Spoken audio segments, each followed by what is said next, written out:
Capítulo número 8. La mirada de Dios. La historia de Antonio. Último capítulo. Me quedé mirando fijo el cuadro que colgaba de la pared.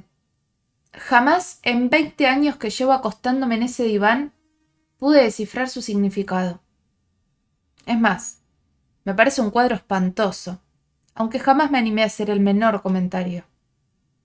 Después de todo, cada uno decora su consultorio como más le gusta.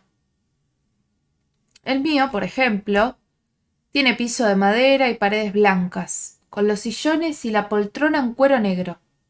Una mesa baja, una lámpara de pie con luz tenue que ilumina desde uno de los rincones y el Guernica en la pared del diván. Nada más. Como dice un paciente decorador de interiores, un ambiente minimalista.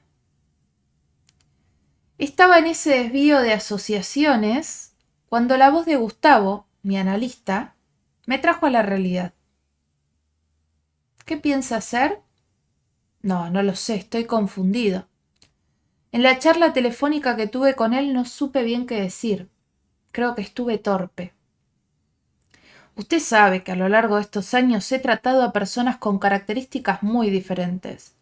Hombres, mujeres, adolescentes, ancianos, bisexuales, neuróticos, psicóticos e incluso algún que otro perverso.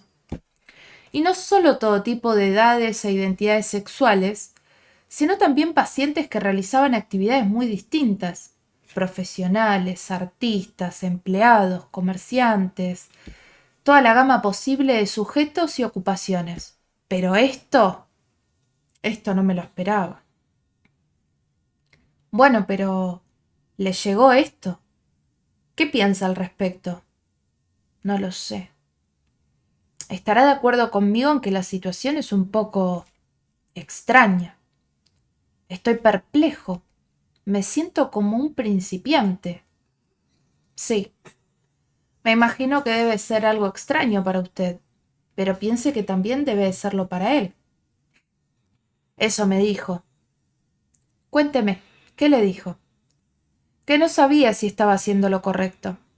Que si alguien de su entorno llegaba a saber que vi un psicólogo, podría ser muy grave. ¿Es para tanto? Gustavo, estamos hablando de un ámbito muy conservador. Fíjese el impacto que ha tenido en mí e inclusive en usted. Imagina entonces lo que pasaría con sus pares, y ni le digo con sus superiores. Sería visto casi como una herejía. Mire, Gabriel, la situación es novedosa para usted. Le confieso que también lo sería para mí, no voy a engañarlo. Pero supongo que si él se comunicó con usted y le pidió una consulta, habrá sido por algo. Le está pidiendo ayuda. ¿Y entonces? Entonces, ¿por qué se la va a negar? Es que estoy convencido de que en algún punto vamos a entrar en conflicto. El conflicto, licenciado, es inherente a la psiquis humana. ¿O no lo aprendió todavía? Obvio que sí. Con eso trabajamos. Gabriel, esto que tiene por delante es, antes que nada, una persona que está sufriendo. Y además un desafío. Pero no va a ser el primero que enfrente en su vida. ¿O sí? No. Y como todo desafío, puede salir bien parado o puede que sea demasiado grande para usted. Y en ese caso deberá enfrentar la frustración de haber fracasado. Decida si quiere o no correr el riesgo. No estoy seguro de tener éxito, y no puedo engañar a este hombre. Lo felicito. Acaba de decir dos estupideces en una sola frase. La primera, que no está seguro de tener éxito. Gabriel, uno nunca puede estar seguro de conseguir el éxito en ningún tratamiento. Y la segunda es que no puede engañar a este hombre. ¿Acaso algunos sí? Usted como analista no debe engañar a ningún paciente, no solo a este. Yo sé que usted es un profesional experimentado, pero si no le molesta, ¿me permite que le dé una sugerencia? Se lo ruego. Propóngale algo. Ofrézcale pactar una cantidad limitada de encuentros, digamos, no sé, 7, que es un número bastante bíblico, y eso le va a caer bien. Yo sé que por lo general las entrevistas preliminares son 3 o 4, pero esta vez es probable que necesiten más. Si al cabo de ese número de entrevistas ven que el trabajo es productivo, siguen adelante. Y si no, interrumpen. Comprométase y comprométalo solo a esas entrevistas. Y veamos qué pasa con él y qué pasa con usted. Me parece bien. Yo también necesito ese tiempo de prueba. Ya le dije que no estoy convencido de lo que estoy haciendo. Así que su propuesta me resulta más que válida. Creo que es un tiempo prudencial para que nos conozcamos y determinemos si sirve o no que emprendamos un análisis juntos. Entonces vaya, haga lo que tenga que hacer y le deseo mucha suerte. Pero eso sí, ¿puedo pedirle algo? Por supuesto. Tengo unos cuantos años más que usted en la vida y en la profesión. Si esto avanza, prométame que me va a contar cómo le está yendo. No, no, no se ría. Usted es el primer psicólogo que conozco que analizará un cura. Yo tampoco he conocido uno antes. Por eso mismo le deseo suerte. Ah, y Gabriel, que Dios lo ayude. Me reí y salí decidido del consultorio. Al menos iba a intentarlo. Le hice a Antonio la propuesta que había trabajado en mi análisis y aceptó gustoso. Así que nos pusimos a trabajar de inmediato para ver hasta dónde podían conducirnos aquellas 7 entrevistas. Primera entrevista. Disculpe si me cuesta empezar. Todo esto es muy raro para mí. Lo comprendo. No sé ni cómo se hace, digo, esto de analizarse. Hable libremente, de lo que quiera. Y recuerde que aquí nadie va a juzgarlo. Ese es ya todo un cambio para mí. Lo imagino. Pero veamos, podría empezar por contarme algo de usted y, de ser posible, decirme qué es lo que lo movilizó a pedir estas entrevistas conmigo. ¿No sería mejor empezar por lo que creo que he hecho mal, para que usted pueda decirme si es o no es así? Antonio, yo no soy quien para decir lo que está bien y lo que está mal. Bueno, a ver, le cuento. Tengo 53 años y vengo de una familia acomodada de la provincia de Buenos Aires. Mi padre, Ubaldo, tiene 85 años y es ingeniero agrónomo. Siempre tuvimos campo, así que me crié en una estancia, escuchando los pájaros y mirando la inmensidad de la pampa. Es increíble cuánto uno puede conectarse consigo mismo y sentir la presencia de Dios en ese paisaje, tan grande, tan silencioso. No sé si usted comprende de lo que le hablo. Sí, ¿cómo no voy a comprenderlo? Yo mismo viví algo similar durante mi infancia en un pueblito cercano a Chivilcoy.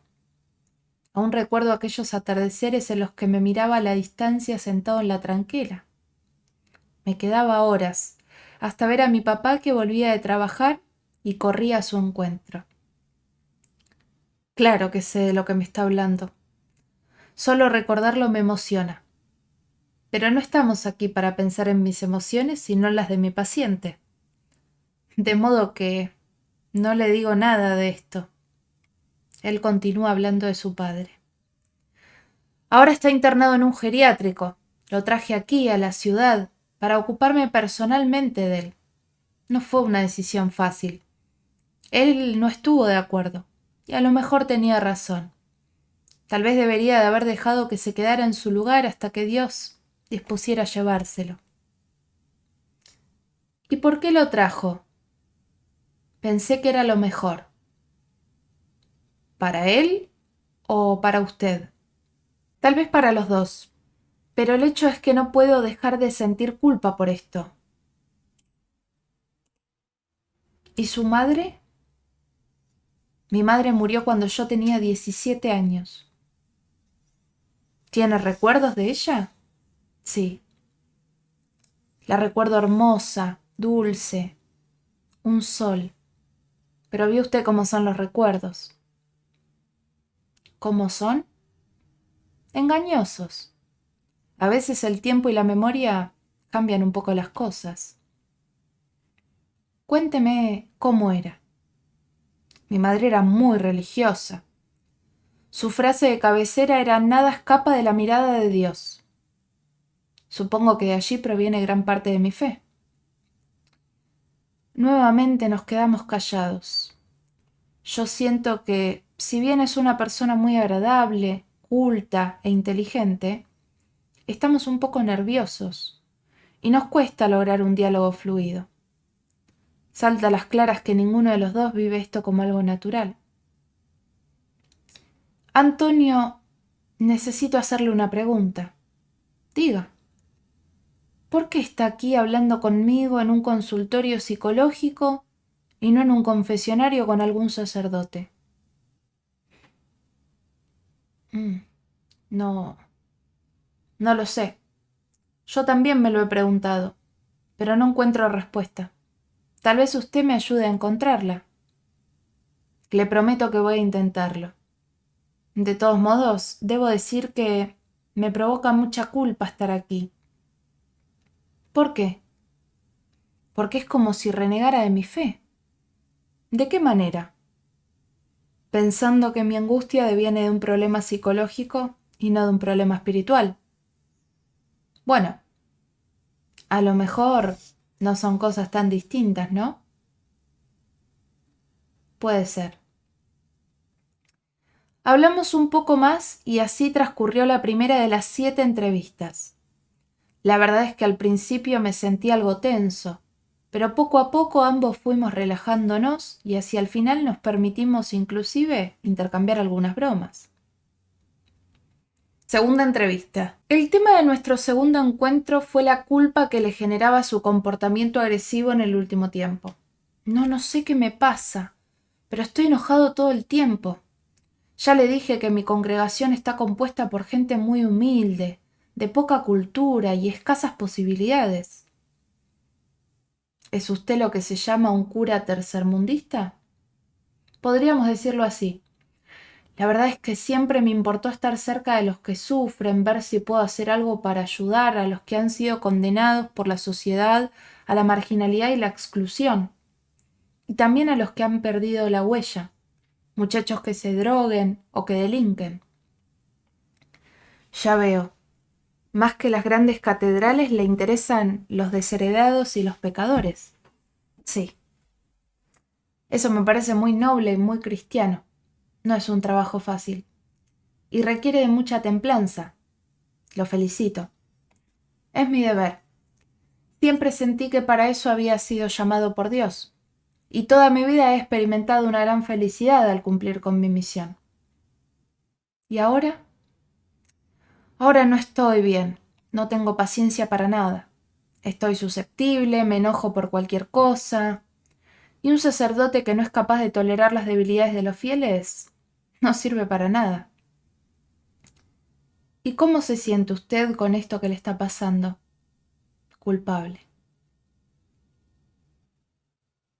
Antonio, usted experimenta esta sensación de culpa con demasiada asiduidad. ¿De verdad? Sí. Dijo sentirse culpable por haber traído a su padre a la ciudad e internarlo en un geriátrico. Culpable por estar consultando a un psicólogo. Culpable por tener que ocultar este hecho a sus superiores. Y culpable porque en este último tiempo cree haber perdido su tolerancia de siempre. Solo hemos hablado en 2 oportunidades. Y fíjese cuántos motivos de culpa han aparecido ya. ¿No le llama la atención? No lo sé. ¿Tiene usted alguna opinión al respecto? Al menos una hipótesis. Me gustaría oírla, por favor. Antonio, La experiencia me ha mostrado que cuando alguien se siente culpable por tantas cosas diferentes, es posible que haya una culpa más profunda, más grande y difícil de tolerar. Y que al no poder hacerse cargo del motivo de su gran culpa, por llamarlo de alguna manera, se la desplace a hechos que están más a mano y generan culpas más pequeñas, más tolerables, pero muchas, demasiadas.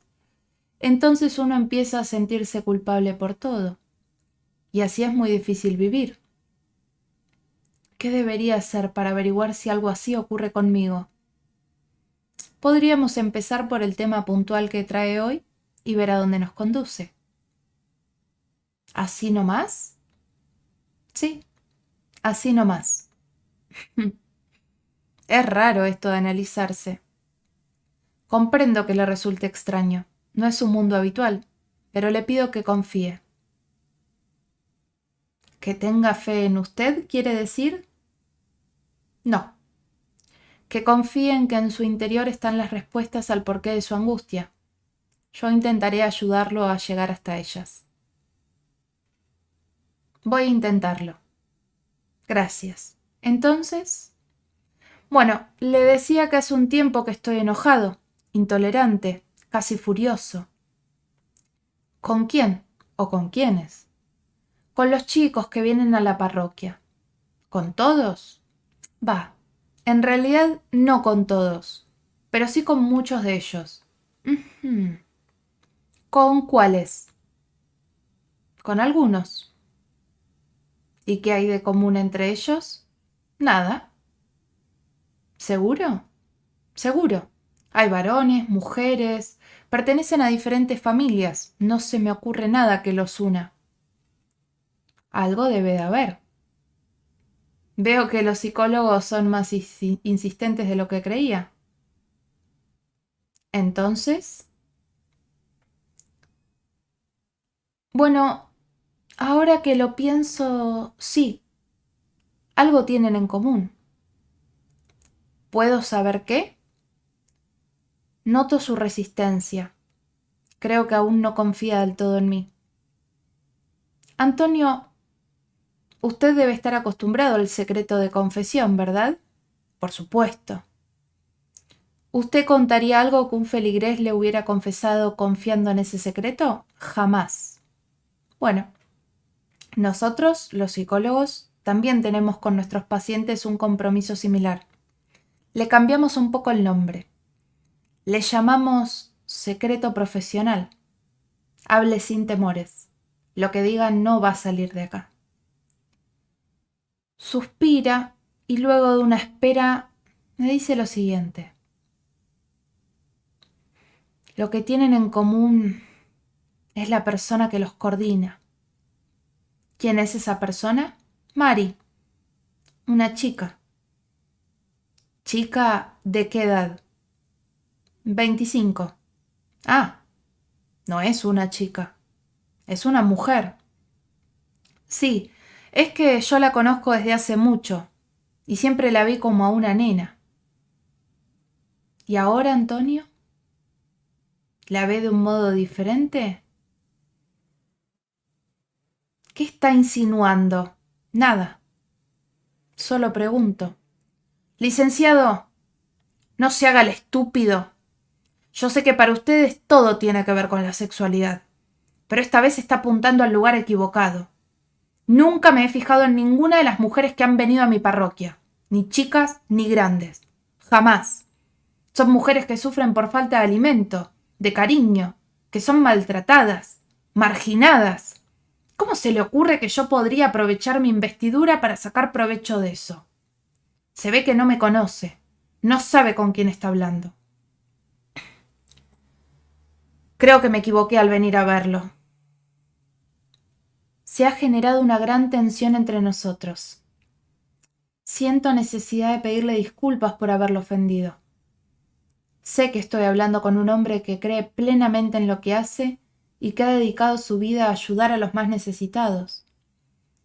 Con un hombre que podría andar paseando tranquilamente por su estancia y sin embargo anda en una villa ayudando a la gente. Me siento culpable por lo que acabo de decirle. Debería pedirle perdón. Pero, un momento. ¿Qué dije? Me siento culpable. Debería pedirle perdón. ¿Por qué Antonio me ha generado estas emociones? ¿Son realmente mías? ¿Debo hacerme cargo de esto que me pasa?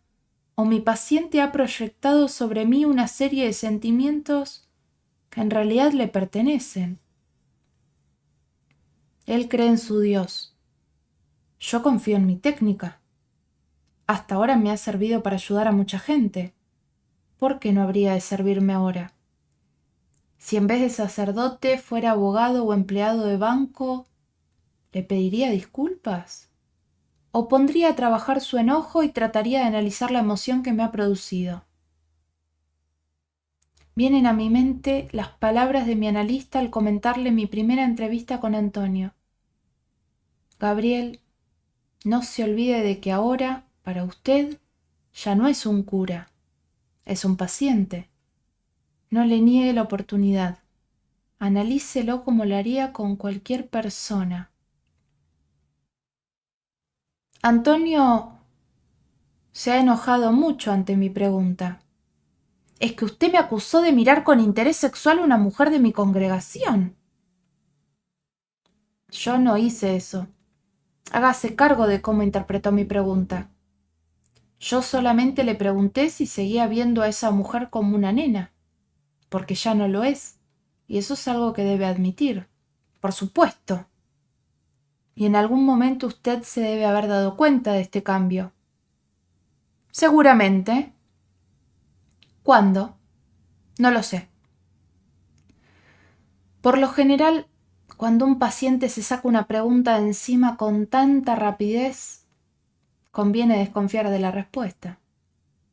Creo que sí lo sabe. Ahora también me acusa de mentiroso. No, solo de no saber que lo sabe. Pero ya son 2 las ocasiones en que se ha sentido acusado por mí.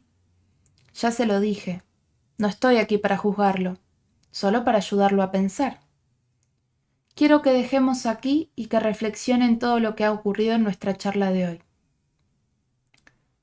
Se levantó del sillón, lo acompañé hasta la puerta y al despedirlo, sentí que era la última vez que venía a mi consultorio. Por suerte me equivoqué. Tercera entrevista. Qué bueno verlo, le dije al hacerlo pasar.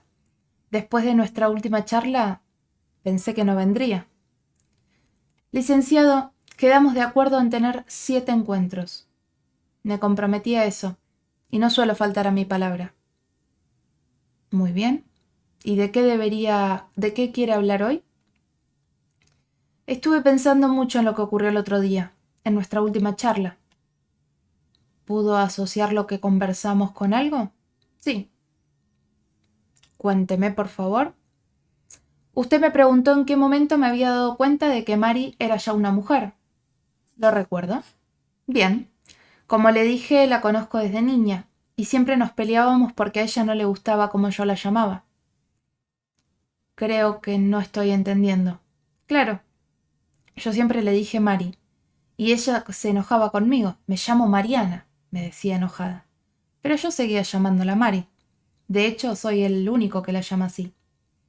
Cada tanto bromeábamos con el tema y ella fingía que seguía enojándose como cuando era una nena. ¿Y por qué la llamaba usted por un nombre que a ella no le gustaba? Porque Mariana no me gustaba a mí. No es que no me agradara el nombre, pero me parecía que no tenía que ver con ella. En cambio, Mari me remitía a otras cosas. ¿A qué? A María, por ejemplo. Por lo tanto, la pureza. Sí, puede ser. Era un nombre que reflejaba mejor su inocencia. Continúe, por favor. El tema es que hace más o menos 2 meses estábamos hablando después de una misa y le dije, Mari, ¿podrías venir mañana a darme una mano? Y ella me respondió, por supuesto, padre. Pero ¿hasta cuándo me va a llamar así? Sea bueno, llámeme Mariana. Hace un nuevo silencio. Percibo que le cuesta hablar de este tema. Entonces, ¿qué pasó? No lo sé, pero me sentí muy enojado. Yo la había rebautizado de esa manera y ella lo estaba rechazando. Además, me miró de un modo raro al decirlo. ¿Qué tenía de raro su mirada? No lo sé, pero no era la mirada de siempre. A lo mejor es la mirada que tiene desde hace mucho, solo que usted no podía darse cuenta. Y como usted asocia este episodio a mi pregunta acerca del momento en que percibió por primera vez que ella se había transformado en mujer, me parece que lo que usted sintió en ese momento es que Mariana lo miró como miró a una mujer. Y a usted, por algo que desconozco, eso lo enojó. Puede ser, aunque en realidad no creo que el enojo sea el afecto primario. ¿Qué quiere decir con eso? Que me parece que el enojo fue el modo en el cual usted pudo exteriorizar, sacarse de encima, otro afecto más fuerte, la angustia. Y me pregunto por qué esta situación lo habrá angustiado tanto. Durante el resto de la entrevista seguimos trabajando sobre esto. Me dejó en claro que no se había sentido movilizado sexualmente por la situación y agregó que no creía que Mariana lo hubiera mirado provocativamente. Era una gran persona, respetuosa, creyente y colaboradora. De todos modos, convinimos en que algo le había pasado con esta cuestión de la pérdida de la inocencia. Suele ocurrir que los psicólogos supervisemos con algún colega de confianza aquellos casos en los que nos sentimos un poco perdidos. Por lo que a mí respecta, desde siempre, los pacientes que me resultaron complicados me han generado revoluciones emocionales internas muy fuertes. Por eso preferí supervisarlos en mi propio análisis. Porque si yo no podía avanzar es porque algo de lo que ocurría con el paciente me involucraba de alguna manera personal. El caso de Antonio fue motivo de conversación en todas mis sesiones desde que realizamos aquel acuerdo de 7 entrevistas. Así fue que le conté a mi analista la última charla con el sacerdote. ¿Y usted qué cree? No lo sé, Gustavo. No le encuentro la vuelta. Piense. Algo ha de haber. Yo creo en lo que Antonio me dice. No me parece que esté ocultando un deseo prohibido por esa chica. Él me dijo que, ahí está el problema. Usted está escuchando qué le dijo su paciente y no cómo se lo dijo. Gabriel, está capturado por el sentido del relato. Pero usted es analista. No trabaja con el sentido, con el significado de las palabras, sino y simplemente con las palabras. Quiero que se vaya y se quede pensando en esto. Mi consejo profesional es que repita en su mente una y otra vez la conversación con Antonio y ponga especial énfasis en las palabras que utilizó para contarle las cosas. Mi analista tenía razón. Y estaba tan al alcance de la mano, era tan sencillo, que me sorprendí mucho de no haber podido escuchar antes lo que tan claramente me había dicho Antonio. Pero ahora que lo había hecho, tenía una pregunta fundamental que hacerle. Cuarta entrevista. Antonio, ¿cuál era el nombre de su madre? Antonia. Me quedo mudo. No puedo creerlo. Su respuesta ha derribado todas mis hipótesis. De ella heredé el nombre. Pobre mamá. Murió tan joven, todo lo hizo rápido. Se casó con mi papá a los 15 años. En aquella época, y por aquellos lares, era frecuente que la gente se casara joven. ¿Acaso el paisaje es demasiado inmenso para soportarlo solo? Y el amor, créame, es la mejor medicina para la soledad. Va a continuar, pero se detiene. Es un hombre perceptivo y acostumbrado a leer en el interior de la gente. Sabe que algo me ha ocurrido, aunque no sepa qué. Me mira extrañado. Perdón, licenciado, ¿le pasa algo? Discúlpeme, estoy un poco decepcionado. Bueno, Antonia no será el nombre más hermoso del mundo, pero tanto como para decepcionarlo. No, no es eso. No tiene que ver con que me parezca lindo o feo. Pensé que su nombre sería otro. Ah, sí. ¿Y cuál había pensado? Ana. Antonio se puso pálido, serio, como si en lugar de pronunciar un nombre lo hubiera bofeteado. Ahora soy yo el que sabe que él está conmovido. Me siento como un boxeador que ve que su contrincante ha sentido un golpe, y allí voy, a arrinconarlo. Antonio, ¿quién es Ana?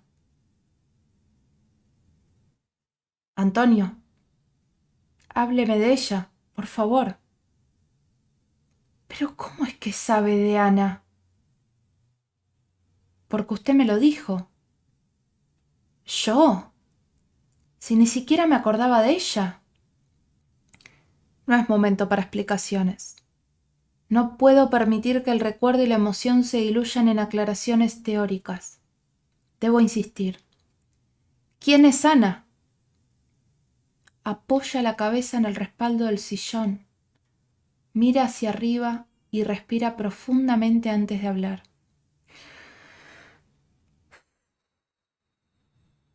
Le doy mi palabra de que ya no recordaba esa historia, pero al nombrarla la ha traído usted a mi mente y a mi alma, con una fuerza inesperada.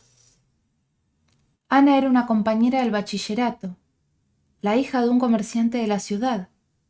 Si bien allá todos nos conocíamos desde siempre, ella y yo nunca tuvimos una relación de amistad. Es más, pasamos los 5 años sin que hubiera entre nosotros ni siquiera una charla profunda. Entonces, ¿qué es lo que la hace tan particular para usted? Lo ocurrido el 21 de septiembre de 1967. Me asombra mucho la precisión del recuerdo. Debe de haber sido algo muy fuerte. ¿Qué ocurrió ese día? Habíamos salido a festejar la llegada de la primavera con los compañeros del colegio. Ya sabe, no muy distinto a los de ahora. Guitarra, canto, fútbol y mucha seducción entre adolescentes. El tema es que ese día yo me iba a quedar a dormir en lo de Roberto, mi mejor amigo. A eso de las 7 de la tarde, más o menos, se terminó el picnic y nos fuimos a su casa. Alicia, Ana, él y yo. No crea que en aquel tiempo los jóvenes desconocíamos lo que era el sexo. Sé que es así. Bueno, estábamos solos porque los padres de Roberto no estaban. Comenzamos a jugar de manera peligrosa. Dejo pasar el término sin intervenir. La cuestión es que Alicia y él se fueron a un cuarto y Ana y yo a otro. Le empieza a costar hablar. Esto no es fácil para él. Empezamos a besarnos, a tocarnos. Ay, por Dios. Se me hace muy difícil. Lo comprendo, Antonio. No es un tema fácil. La cuestión es que no pude. ¿Qué no pudo? Tener relaciones. Una sensación muy fea. Ana estaba desnuda, entregada. De la habitación de al lado nos llegaban los gemidos de Roberto y Alicia que estaban haciendo el amor. Recuerdo que la cama de madera crujía todo el tiempo. Ana esperaba. Y yo no podía. A ningún adolescente le es fácil la iniciación sexual. Esto es algo que suele ocurrir. Sí, lo sé. Hablo con jóvenes todo el tiempo. Pero esto es diferente. ¿Por qué considera que en su caso fue diferente? Licenciado, ¿sabe por qué recuerdo con tanta exactitud la fecha de lo ocurrido? Supongo que porque era el día de la primavera. No, porque entonces, por dos hechos fundamentales que ocurrieron en mi vida al otro día, el 22 de septiembre de 1967. ¿Cuáles? Ese día, a las 6 de la tarde, tomé la decisión de ser sacerdote. ¿Y qué más? Se muerde un poco el labio inferior, aprieta los puños y se le humedecen los ojos. 4 horas antes había muerto mi madre. Quinta entrevista. De modo que por eso iba a quedarse aquel día en la casa de Roberto. Claro, porque mi madre estaba muy grave y mi papá no quería que yo estuviera presente cuando llegara el desenlace. En aquellos años la gente se moría en la casa. ¿También por eso estaban solos? Sí, porque los padres de Roberto habían ido a acompañar al mío. Antonio, ¿cómo terminó aquel episodio? Bueno, Ana se vistió y se fue. Supongo que debe de haberse sentido muy mal. No lo sé, porque jamás hablamos del tema. Yo me vestí y me quedé en la cama. Y después, Alicia se fue sin que yo la viera. Roberto vino al cuarto y nos quedamos charlando. ¿Le preguntó algo? Sí. ¿Y usted qué le dijo? Que no había podido. Él no dramatizó la cosa y dijo que otro día se iba a dar. Me quiso contar su parte de la historia, pero le dije que no hacía falta, que había escuchado todo, y nos reímos. Al otro día fui a mi casa. Mi mamá estaba agonizando. Pedí que me dejaran quedar a su lado y así lo hice. El resto de la historia ya se lo conté. No puedo creerlo. Te juro que había borrado de todo esto en mi memoria. Se llama represión. Es un proceso por el cual espere, licenciado. Bastante esfuerzo hago al venir aquí. No me pida además que estudie la teoría freudiana. Tiene razón. Continuamos conversando sobre aquella época de su vida. Como buen hombre de fe, Antonio no veía nada tremendo en la muerte de su madre. Para él eran distintos momentos dentro de una misma existencia. Realmente creía en lo que decía. Pero sobre el final de la entrevista lo notaba intranquilo, nervioso, algo angustiado. ¿Qué es lo que está pensando? Su respuesta, diría Borges, fue fatal como la flecha. Siento que fui el culpable de la muerte de mi madre. Supe entonces que si bien habíamos sacado a la luz una parte importante de su historia, algo había quedado sin decir.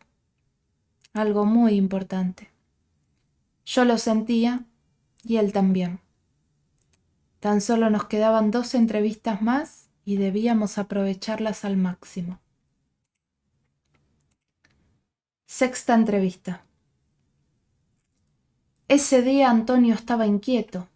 Hablaba mucho pero decía poco. El reloj nos jugaba en contra, de modo que al cabo de unos 20 minutos lo interrumpí. Lo noto intranquilo. ¿Le ocurre algo? Sí. Esa sensación de la que hablamos el otro día, la de sentirme culpable por la muerte de mi madre, me ha tenido angustiado toda la semana. Lo imagino.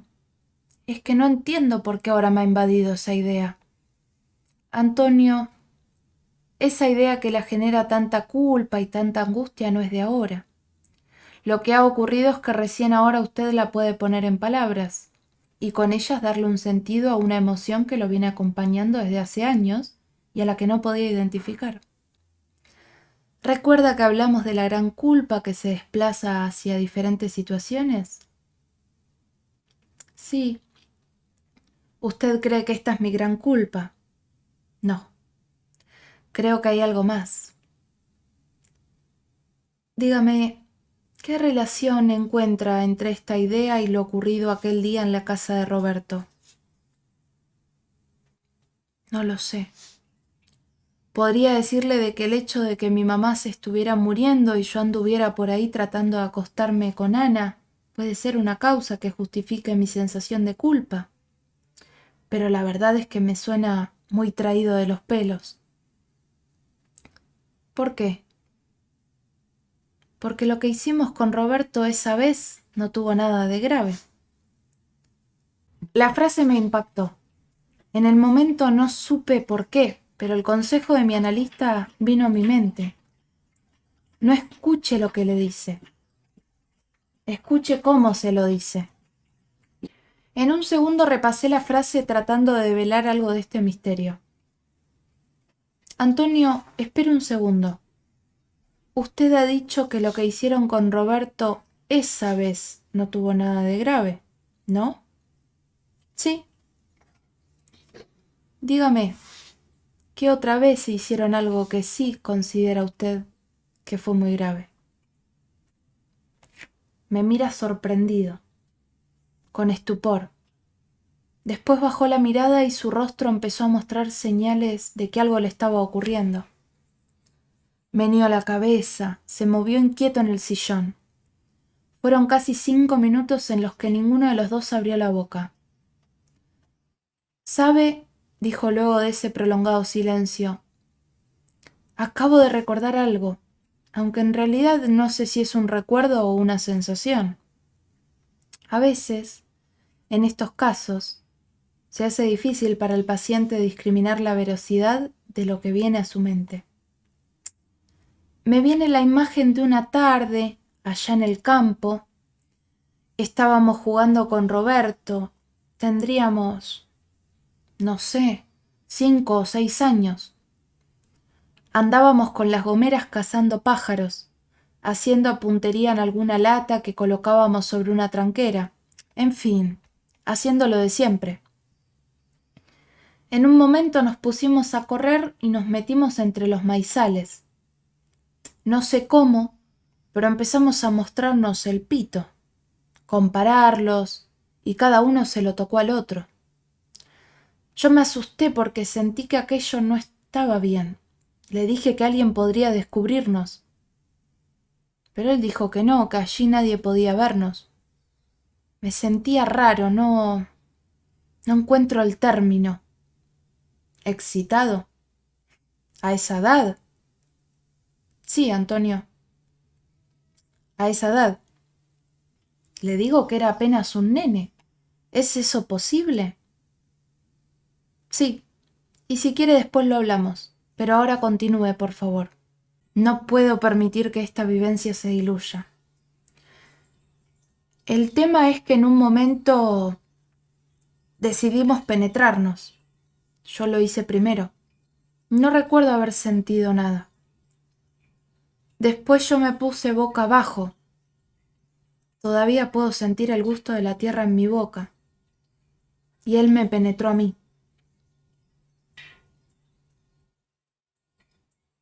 ¿Qué pasa, Antonio? Pasa que ahí sí recuerdo un placer enorme. Yo no quería que él dejara de hacerlo.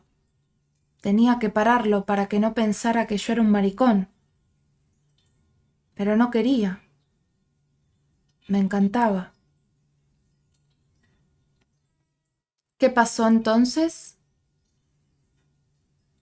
En un momento di vuelta la cabeza hacia un costado y vi que un rayo de sol se filtraba entre los maizales. Y me angustié. No sé por qué, pero me angustié. Me lo saqué de encima, me subí los pantalones y salí corriendo. Lo esperé fuera del maizal y seguimos jugando. A él no parecía haberle pasado nada, pero yo me sentía desgarrado, condenado. Dígame, ¿cómo se siente? No lo sé. Es muy fuerte recordar esto. No puedo creer cómo un recuerdo tan fuerte, tan patente, se me había olvidado. La represión, ¿recuerda? Pero no se asuste, que no se la voy a explicar. Creo que por hoy es suficiente. Sigamos en la próxima entrevista. La última. Puede ser. Séptima entrevista. Se sienta frente a mí y me mira. Se lo nota tranquilo, calmado. Ya no es el hombre angustiado e inquieto otras veces. Gabriel, quiero decirle que he decidido que no voy a continuar con nuestro tratamiento. No digo nada. Pero en esta última entrevista me gustaría que me acompañara a reflexionar sobre todo esto que hemos estado trabajando. Y después, al final, me gustaría pedirle algo. ¿Está de acuerdo? Por supuesto. Entonces, primero explíqueme cómo dedujo la existencia de Ana. Yo no lo deduje. Usted me lo dijo. ¿En qué momento? Antonio, usted no podía llamar a esta colaboradora suya, la catequista, por su nombre. Entonces, ¿qué hizo? Descompuso el nombre Mariana en dos. Mari, Ana. Mari quedó asociado a la ternura, a la pureza, y Ana se quedó adherido a algo angustiante y peligroso. Usted, como ve, me estaba diciendo que había que buscar por el lado de Ana, que allí había algo que asociaba con lo impuro y pecaminoso. Por eso le pregunté quién había sido ella en su vida. Entonces yo tenía razón. No se trataba de que hubiera deseo carnal entre Mariana y yo. Tenía razón. Pero esta situación lo remitía inconscientemente a donde sí hubo un deseo carnal, aunque tampoco la verdadera protagonista era Ana. Ella solo fue un dedo que señalaba el camino. ¿A qué se refiere? A que la culpa no estaba relacionada con su intento fallido de acostarse con ella. Dígame, después de todo lo que hablamos, ¿no se preguntó por qué no pudo tener sexo con Ana aquella tarde? Sí. ¿Y? No hallé respuesta. Le pido que volvamos a esa escena. Usted está en una pieza, desnudo con una mujer por primera vez. Tiene 17 años. Seguramente la situación le genera mucho miedo, pero a la vez lo excita. Todos los estímulos son nuevos para usted. Pienso en el contacto de su piel con la de Ana, la visión de su cuerpo desnudo, su olor, el sabor de sus besos. ¿Sabe qué más me llamó la atención? No, que usted no hizo ningún comentario de lo que percibía, en un momento inaugural tan importante, con ninguno de sus sentidos. Excepto con uno. ¿Con cuál? Con el oído. ¿Recuerda lo que me dijo que escuchó en aquel momento? No. Los gemidos de Roberto y Alicia. Y yo me pregunté qué de aquello que había escuchado había sido tan fuerte como para inhibir todo lo demás. ¿Y? Y la respuesta también me la dio usted. ¿Cómo? Cuando me dijo que esa vez Roberto y usted no habían hecho nada malo, me confirmó que lo que aquella tarde lo angustió tanto como para volverlo impotente fue escuchar los gemidos de Roberto. Los de Alicia poco importaban, pero los de él sí, porque remitían a otra cosa, más antigua, más profunda y traumática, algo que tenía que ver con un deseo homosexual y que lo hizo sentir tan impuro y pecador como para ser castigado con la muerte de su madre. Esa tarde, al escuchar los gemidos de Roberto, seguramente volvió a usted, aunque lo reprimiera, el recuerdo infantil y con él un deseo homosexual. Algo para usted inaceptable, terrible, y que merecía un castigo. Al otro día de que usted pecara con ese deseo, su madre muere. He ahí el castigo que creía merecer, y de allí su sensación de haber sido el causante de esa muerte. Todo por aquel juego infantil. Sí, pero aquello para usted no fue un simple juego infantil. Fue una vivencia sexual infantil y traumática vivida con placer. Y ese tipo de vivencias dejan como saldo una profunda sensación de culpa. Una culpa tan enorme que nos acompaña toda la vida y tiñe todos nuestros actos. Antonio, aunque no querramos reconocerlo, la sexualidad está con nosotros desde que nacemos. Más aún, a esa edad supuestamente inocente, es cuando más se nos impone y cuando más nos angustia. Porque no estamos psíquicamente preparados para poder responder a tanta excitación. Eso llegará con la adultez. Pero ya desde muy chicos comienzan a desarrollar su sexualidad con juegos como los que usted tuvo con Roberto.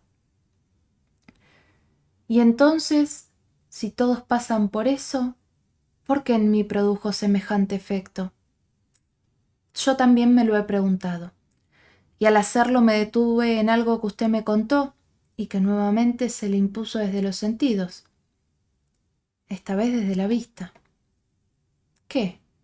Aquel rayo de sol que se filtró entre los maizales. No entiendo. Piense, Antonio, ¿qué decía siempre su madre? Se forma un silencio profundo. Nada escapa de la mirada de Dios. Exacto. Y creo que ese rayo de sol representó para usted la mirada de Dios que todo lo ve. ¿Sabe qué pienso ahora? ¿Qué? Que yo dije que no quería que Mariana creciera para que no perdiera su inocencia, pero que en realidad lo que me angustiaba era mi inocencia perdida. Puede ser, pero eso ya nos abre otros caminos, y no quiero abrirlos si no voy a acompañarlo a recorrerlos. De modo que espero que esto le haya servido de algo. Para mí, se lo juro, ha sido un gran placer trabajar con usted. Créame que sí me ha servido. Nos quedamos mirando por un instante. Gabriel, usted me preguntó cuando yo llegué a verlo por qué no hablaba con mis confesores en lugar de venir a su consultorio, ¿se acuerda? Sí. Bueno, creo que no lo hice porque al haber borrado de mi memoria todos estos hechos, no sabía qué cosa era la que tenía que confesar. Ahora lo sé, y es por eso que decido no continuar. Sigo creyendo en mi fe y voy a utilizar las herramientas que mi religión me da para resolver esto que llevo en mi alma. Empiezo a incorporarme, pero me detiene. Antes de despedirme, me gustaría hacerle 2 preguntas. Lo escucho. ¿Usted cree que mi decisión de ser sacerdote ha sido una forma de escapar de la sexualidad? Puede ser. No lo sé. Pero todas nuestras decisiones han sido condicionadas por algo, y lo que sí sé es que usted ama lo que hace. De modo que me parece que debe disfrutar de su ministerio sin ninguna culpa. Y la última y más difícil. ¿Soy homosexual? Me quedo callado unos segundos. Viene a mi memoria una frase que Antonio dijo en la segunda entrevista. Nunca me he fijado en ninguna de las mujeres que han venido a mi parroquia, ni chicas ni grandes, jamás. Pero la verdad es que desconozco la respuesta, y no es el momento de ponerse a indagar. Él ha decidido llegar hasta aquí y debo respetar su deseo. No necesariamente, le respondo. Pero esa es una verdad que no hemos llegado a descubrir. Sigue siendo, de todos modos, su verdad. Y si le interesa la respuesta, recuerde que es usted quien la posee, no yo. Lo único que puedo decirle es que usted es un hombre con todas las letras. Alguien noble que se sacrifica por los demás y que se acerca al dolor de los que sufren. Es usted una gran persona y un sacerdote ejemplar, Padre Antonio. Sonríe y nos ponemos de pie. Nos miramos a los ojos y estrechamos nuestras manos. Gabriel, le agradezco mucho todo lo que ha hecho por mí, pero déjeme decirle algo. Yo también soy un hombre que entiende la angustia del alma humana. Y creo percibir que hay en usted un dolor muy profundo y una gran soledad. Y siento que no es verdad que usted no crea en Dios. Creo que está enojado con él, que hay cosas que no le perdona. Y sepa que lo comprendo. A veces no es sencillo para nosotros entender el porqué de sus decisiones. Y aquí viene mi pedido. Dígame. Usted me ha enseñado que a veces, por mucho que uno crea en algo, es necesario estar abierto a recibir ayuda de otros lados. Por eso, si alguna vez el análisis no le basta y siente la necesidad de probar algo diferente, prométame que va a venir a verme. Sonrío y asiento con mi cabeza. Sería para mí un placer enorme poder ayudarlo. No digo nada, pero confirmo mi sospecha. El padre Antonio es un gran sacerdote, y vaya si conoce del alma humana.